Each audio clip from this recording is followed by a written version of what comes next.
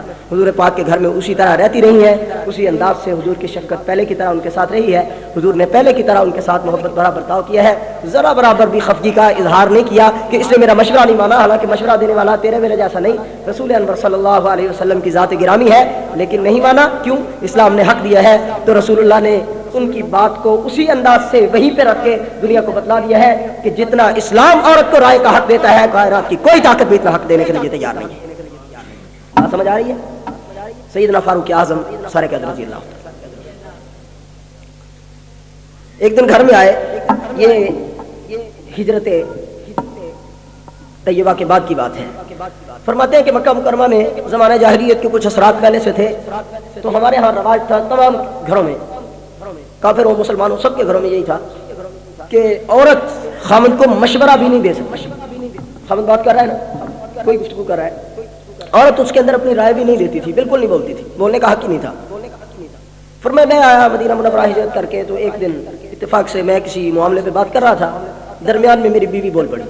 اس نے کہا یوں نہیں، یوں کر لیتے ہیں.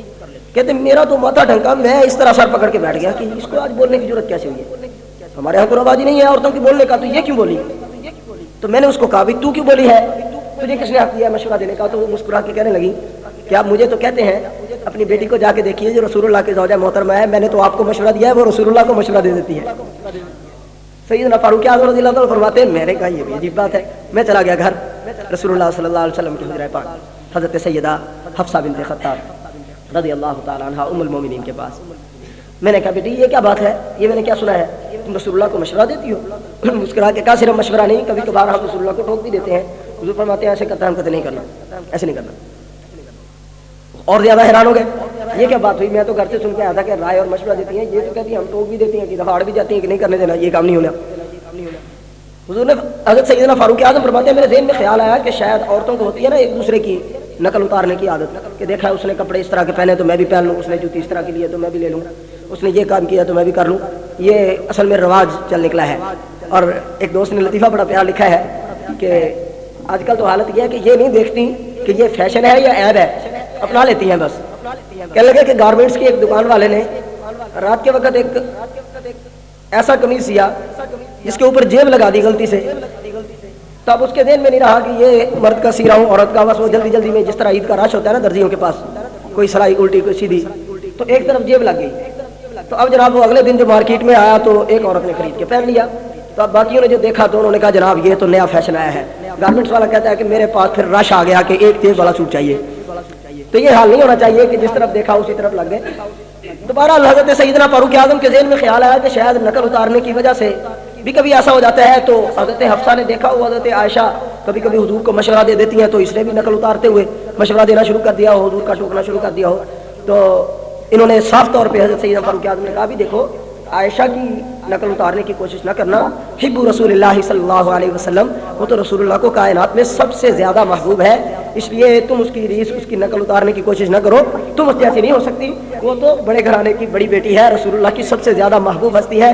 حضور سے اگر کسی نے پوچھا ہے نا کہ آپ کو عورتوں میں سے سب سے زیادہ پیار کس کے ساتھ ہے تو حضور نے حضرت عائشہ کا نام دیا ہے. اور اگر حضور سے پوچھا تو مردوں میں کس سے ذات ہے تو فرمایا حضرت سیدنا صدیق اکبر کے ساتھ. تو اس لیے اس کی نقل اتارنے کی کوشش نہ کرو. اگر وہ حضور کو کبھی کبھار مشورہ دے دیتی ہے تو یہ اس کی خصوصیت ہے، تم ایسا نہ کیا کرو.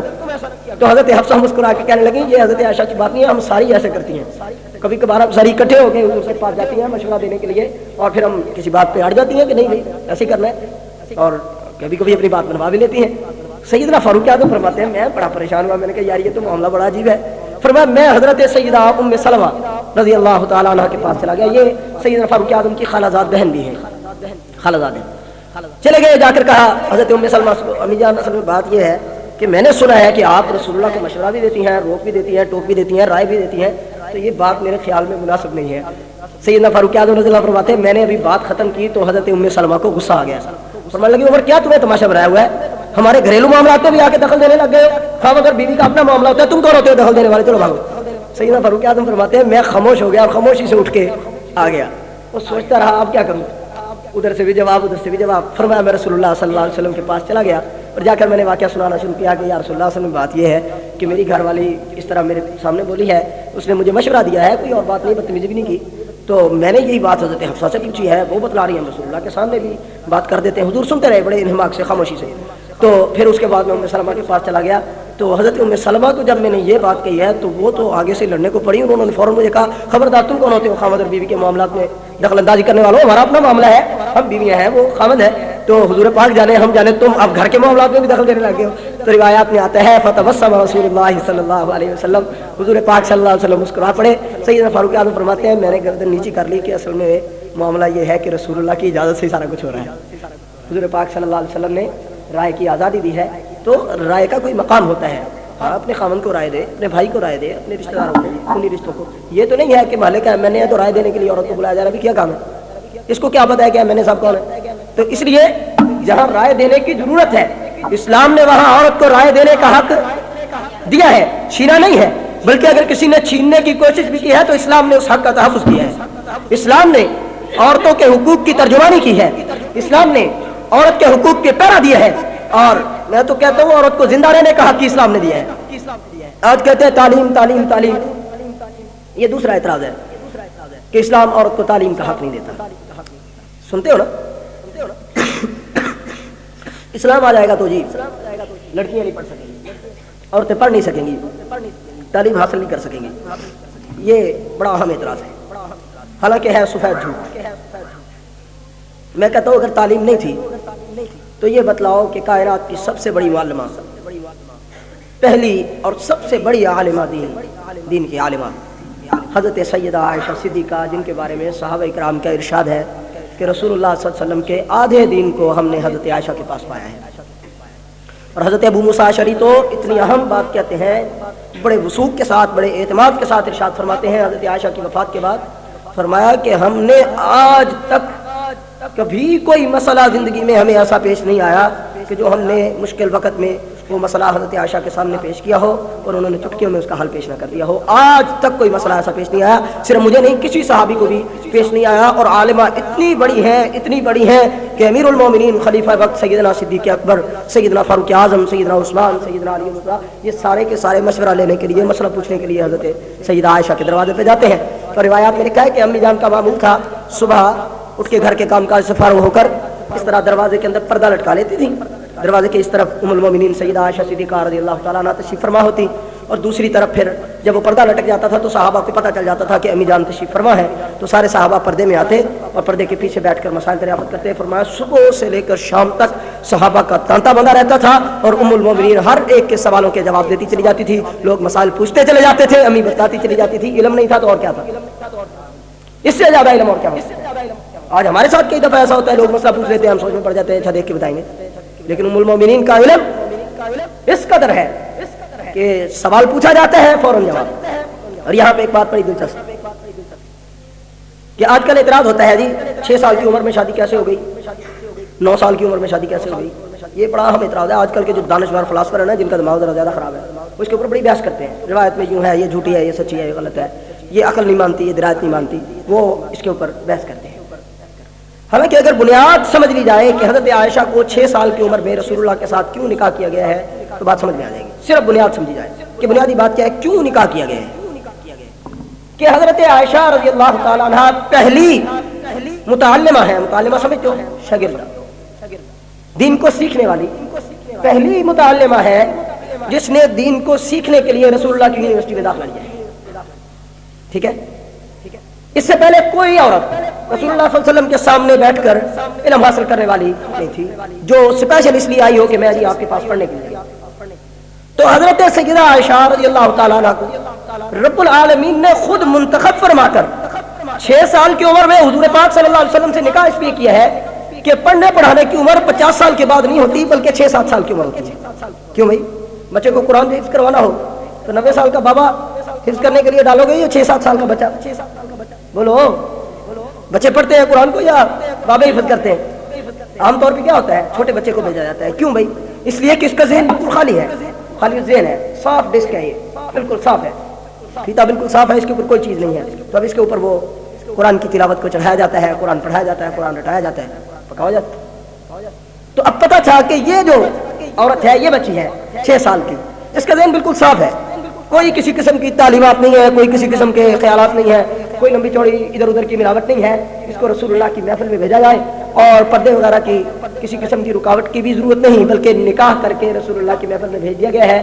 9 سال کی عمر میں رخصتی ہوئی ہے, اور روایات میں آتا ہے حضرت عائشہ رخصتی کے بعد جب حضور کے گھر میں دلہن بن کے گئی ہیں تو اپنے کھلونے ساتھ لے کے گئی ہیں. معصومیت کا یہ عالم ہے. تو اس وقت رسول اللہ صلی اللہ علیہ وسلم نے پڑھانا شروع کیا ہے. ہجرت کے بعد رخصتی ہوئی ہے تو رسول اللہ صلی اللہ علیہ وسلم 10 سال تک جو زندہ رہے ہیں, تو یہ 10 سال 10 ہجری تک, تو یہ 10 سال یہ لگا لو, 9 سال رخصتی تک جو تھے وہ لگا لو, 19 سال کی عمر تھی حضرت سیدہ عائشہ کی. حضور پاک صلی اللہ علیہ وسلم دنیا سے رخصت ہو چکے ہیں. اب حضور دنیا سے رخصت ہوئے ہیں اور صحابہ فرما رہے ہیں کہ دین کی سب سے بڑی عالمہ حضرت عائشہ ہے. یہ کہاں سے سیکھا ہے, یہ علم کہاں سے آ گیا؟ وہی حضور پہ آتی تھی, حضرت عائشہ پہ تو نہیں آتی تھی. حضرت جبریل حضور کے پاس آتے تھے, حضرت عائشہ کے پاس تو نہیں آتے تھے. تو یہ سب سے بڑی عالمہ کہاں سے آ گئی؟ 10 سال جو اس نے رسول اللہ صلی اللہ علیہ وسلم سے تربیت حاصل کی ہے, حضور سے پڑھا ہے, تو کیا پڑھا ہے؟ یہی تو پڑھا ہے. فقہ پڑھی ہے, حدیث پڑھی ہے, قرآن کی تفسیر پڑھی ہے, قرآن کا علم پڑھا ہے, اور اتنا پڑھا ہے کہ کبھی کبھی تو نقد فرمایا کرتی تھی کہ بڑے بڑے اکابر صحابہ سے لوگ مسئلہ پوچھ کے آ کے حضرت ام المومنین کے سامنے بیان فرماتے. حضرت عائشہ تنقید کرتی تھی, نہیں ایسے نہیں ایسے ہے, اور ایک ایک مسئلے پہ دلائل دیا کرتی تھی. آخر یہ اتنا علم کہاں سے آیا ہے؟ رسول اللہ کی صحبت کا فیض ہے, پیغمبر کی تربیت کا اثر ہے. کون کہتا ہے اسلام عورت کو تعلیم کا حق نہیں دیتا؟ آج تک ماں نے اتنی بڑی عالمہ پیدا نہیں کی جتنی سیدہ عائشہ صدیقہ رضی اللہ تعالیٰ عنہ بڑی عالمہ ہے. کائنات میں آج تک ان سے بڑا عالم عورتوں کے اندر دنیا میں نظر نہیں آیا کہ جس کے علم کو دیکھ کر ابو موسیٰ اشعری جیسے واضح طور پہ اعلان کرے کہ ہم نے کبھی کوئی مسئلہ ایسا نہیں جو حضرت عائشہ کے سامنے پیش کیا ہو اور انہوں نے حل سامنے پیش نہ کر دیا ہو. سیدنا صدیق اکبر جیسے والد گرامی ہونے والے, کئی سال تک رسول اللہ کی رفاقت میں رہنے والے, وہ جب حضرت عائشہ کے سامنے مشورہ لینے کے لیے آتے ہیں, سیدنا فاروق اعظم جیسے یہ پوچھنے کے لیے آتے ہیں ام المومنین بتلائیے پیغمبر کی سیرت کا ماخذ کیا ہے, سیدنا عثمان بن عفان جیسے حضرت عائشہ سے مشورہ لینے کے لیے آتے ہیں, حضرت علی جیسے مشورہ لینے کے لیے آتے ہیں, بڑے بڑے کبار صحابہ کرام پیغمبر کی صحبت میں رہنے والے, قرآن کے مفسر, حدیث کے محدث, رسول اللہ صلی اللہ علیہ وسلم کے دین کے فقیہ, وہ سارے کے سارے مشورہ لینے کے لیے آ رہے ہیں. آخر ان کو کیا نظر آتا ہے؟ اس لیے کہ ان کو حضرت عائشہ کی محفل میں, حضرت عائشہ کی مجلس میں رسول اللہ صلی اللہ علیہ وسلم کے علم کی جھلک نظر آتی ہے. ان کو پتہ ہے کہ پیغمبر نے جو پڑھایا ہے, جو سکھایا ہے, جو علم ہے, اس کا یہ شاہکار بیٹھا ہے. پردے کے اندر آتے ہیں, مسائل پوچھتے ہیں. تو میرے دوستو, اسلام رکاوٹ پیدا, بولو رکاوٹ پیدا نہیں کرتا. اور میں تو شاید آگے بھی ایک مرتبہ آپ کے سامنے بیان کیا ہے, مجھے یاد ہے, آپ کو پتہ نہیں یاد ہوگا یا نہیں. حضرت تھانوی رحمۃ اللہ علیہ نے بڑی پیاری بات لکھی ہے. بھئی کیوں اسلام کیسے رکاوٹ ہے تعلیم کے حوالے سے؟ کہتے جی پردہ رکاوٹ ہے. کیا رکاوٹ ہے؟ پردہ. کیا رکاوٹ ہے؟ پردہ. حضرت تھانوی رحمۃ اللہ نے بڑی پیاری بات لکھی ہے. فرمانے لگے بھی دیکھو, ایک بچہ ہے, اس کو سبق یاد نہیں ہوتا, وہ کتابیں اٹھاتا ہے تو کہاں جاتا ہے؟ اسٹڈی روم میں, علیحدہ کمرے میں کتابیں اٹھاتا ہے, پارک میں چلا جاتا ہے, یا بیٹھ کے سو جاتا ہے. کرتا ہے کہ نہیں کرتا؟ سب سے چھپ جاتا ہے, علیحدہ ہو جاتا ہے, بالکل یکسوئی چاہتا ہے کہ میں یہاں بیٹھ کے پڑھوں تاکہ مجھے سبق یاد ہو جائے. بلکہ ہم نے تو ایسے بھی دیکھے ہیں کہ ہمارے کئی عزیز دوست ہوتے ہیں, وہ بڑے خوبصورت مکانات بناتے ہیں, تو جب ان سے پوچھا جائے کہ یار تمہارا مکان تو پہلے بھی تھا, ماشاءاللہ آپ تو تم نے بہت خوبصورت بنایا. اصل میں بچوں کے لیے بنایا ہے, بچوں کے پڑھنے کی کوئی علیحدہ جگہ نہیں تھی. ایک ہی کمرے میں ہم رہتے تھے, دوسرے میں سارے بچے رہتے تھے, پڑھ نہیں سکتے تھے. اب یہ بڑی کلاسوں والے جو ہمارے بیٹے ہیں, بچے ہیں, ان کے لیے علیحدہ کمرہ ہے, دوسروں کے لیے علیحدہ کمرہ ہے. ایسے ہوتا ہے یا نہیں ہوتا ہے؟ ہوتا ہے نا. کہ کیوں یہ علیحدگی پسند کیوں ہے؟ اس لیے کہ یہ پردے میں جا کر علیحدہ ہو کر یکسوئی سے بیٹھ کر سبق کم یاد ہوتا ہے یا زیادہ؟ بولو نا یار, تم تو ایسے بیٹھے ہو جیسے گلا آپ کا بیٹھا ہوا میرا نہیں. آپ کو بولنا چاہیے بلند آواز سے. زیادہ یاد ہوتا ہے یا کم؟ زیادہ یاد ہوتا ہے. مرد تو پردے میں چلا جائے سبق زیادہ یاد ہوتا ہے, اور عورت پردے میں چلی جائے تو کہتے ہیں جی اسلام علم کے راستے میں رکاوٹ بن گیا ہے, اب ان کو سبق یاد نہیں ہوتا کیونکہ پردہ کر لیا. حالانکہ اللہ کے بندو جب وہ پردہ کریں گی, ادھر ادھر ان کے خیالات نہیں جائیں گے, ادھر ادھر ان کا ذہن نہیں جائے گا, ادھر ادھر ان کی فکر نہیں جائے گی, یکسوئی کے ساتھ ایک کام کریں گی تو ان کو تو سبق بھی زیادہ یاد ہوگا, ذہین بھی زیادہ ہوں گی, عالمہ بھی زیادہ ہوں گی, فاضلہ بھی زیادہ ہوں گی. اور نہیں یقین آتا تو یہ علامہ اقبال یونیورسٹی تمہاری ہے, یہ جدید نظام تعلیم کی, اس کی پراسپیکٹس غالباً میٹر کی ہے, اٹھا کے پڑھ لو. اس کے شروع میں لکھا ہوا ہے درس نظامی والوں کے جو کورسز کے حوالے سے, اس میں لکھا ہے کہ ان بچوں میں اتنی صلاحیتیں ہوتی ہیں جو دین پڑھتے ہیں, بچوں میں اتنی صلاحیتیں ہوتی ہیں کہ اگر ان کے اوپر تھوڑی سی توجہ دی جائے کہ دنیا والے ان کے سامنے کچھ بھی نہیں ہے, یہ ان سے کئی گنا آگے بڑھ سکتے ہیں. ان کی ذہنی استعداد اتنی زیادہ ہوتی ہے. اور الحمدللہ واقعی آپ دیکھیں رزلٹ آتے ہیں یہ اسکولوں کے, کالجوں کے, ان کے اندر کیا ہوتا ہے,